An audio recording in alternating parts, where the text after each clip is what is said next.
არსებობენ ადამიანები, რომლებიც წესებს ქმნიან.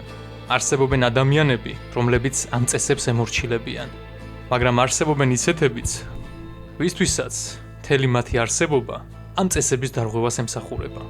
ისინი თითქმის ყოველთვის იქ ჩდებიან, სადაც წესრიგი მეფობს. სადაც შიში გონებას ბორკავს, იქ სადაც ადამიანი საკუთარი ილუზიების ტყვე ხდება.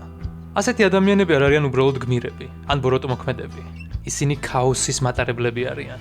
მათი დანიშნულებაა, რომ დაანგრიონ ფასადები და ყველას დაანახონ ის, რასაც აქამდე ყველა მალავდა. სწორედ ასეთი პერსონაჟია კირილე მიმინოშვილი. ერთი შეხედვით კირილე უბრალოდ სასაცილო, მოუხელთებელი და ახირებული კაცია, რომელიც ხშირად დაუფიქრებლად მოქმედებს, არასდროს ფიქრობს შედეგებზე და მუდმივად პრობლემებს ქმნის.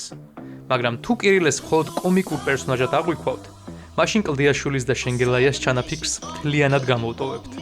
რადგან სინამდვილეში კირილე ნაწარმოების ერთ-ერთი ყველაზე მნიშვნელოვანი ფიგურაა. თუ კი პერსონაჟს კარლ იუნგის არქეტიპებით შევხედავთ, მაშინ ის გამოდის ტრიქსტერი. ტრიქსტერი ეს არის ერთ-ერთი ყველაზე ძველი და უნივერსალური არქეტიპი, რომელიც იუნგმა აღწერა კოლექტიური არაცნობიერის თეორიაში. ეს არქეტიპი არ არის უბრალოდ ხუმარა ან მატყუარა პერსონაჟი.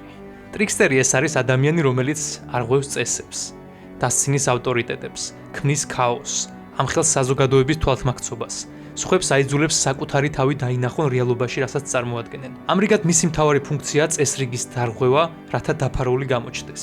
კირილი არის ერთადერთი პერსონაჟი, ვინც პლატონ სამანიშვილის სამყაროს არღვევს.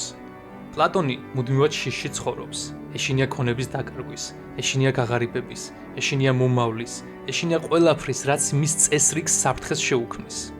მისი მთელი ცხოვრება ამ შიშების გარშემო ტრიალებს.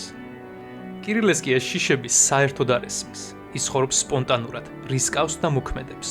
თუ დააკვირდებით, რაც უფრო მეტად აღიზიანებს კირილე პლატონს, მით უფრო ნათელი ხდება, რომ მათი კონფლიქტი სინამდვილეში ორ ადამიანს შორის კი არ მიმდინარეობს, არამედ ეს დაპირისპირებაა თავისუფლებასა და შიშს შორის, ქაოსსა და კონტროლს შორის, ცხოვრებასა და მუდმივ მოლოდინს შორის.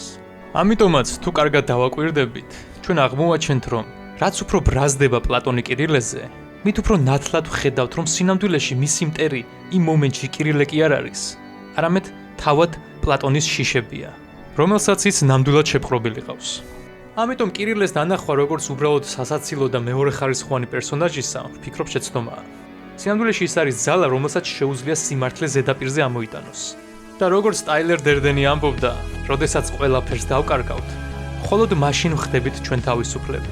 კირილე რეალურად არაფერს ანადგურებს, უბრალოდ მისი არსებობა გვაჩვენებს, რომ პლატონ სამანიშვილის ყველაზე დიდი გამოწვევა არა სახლის დაკარგვა, არც მამულის და მემკვიდრეობის დათმობა, არამედ საკუთარ შიშებში ცხოვრებაა.